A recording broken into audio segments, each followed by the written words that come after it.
All right, so special thanks to this company for sending us their clamp meter. So transformer jaws, so basically you're able to put the cable like right through that and it'll tell you how much power is coming through it. Auto ranging, true RMS multimeter, wide range of 6,000 counts. Just company name there. Can't read anything on the back due to the stickers, just company info on the side.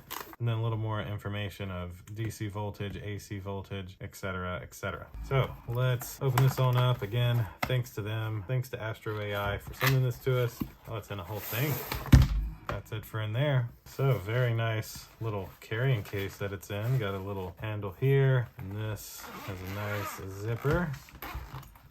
Oh, look at that. So nice. Wow, pretty big looking instruction guide that you'd want to read over to understand all of how this works.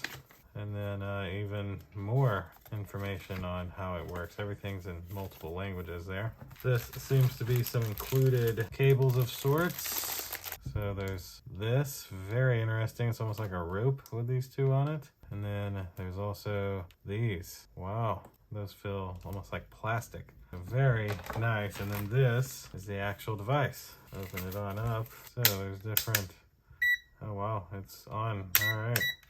So essentially though, it comes with your batteries that you'd need, so that's positive, and you would turn this dial to whatever you need and then can clamp your cable through and it'll read you voltage information. Very nice device. And I love that it actually comes with everything that you need. Normally you buy this and you'd have to have batteries. No, this thing is ready to go out of the box. So very nice, really like it. That'll essentially do it for this clamps meter unboxing. Thank you all for watching. We'll see you in the next one. Deuces.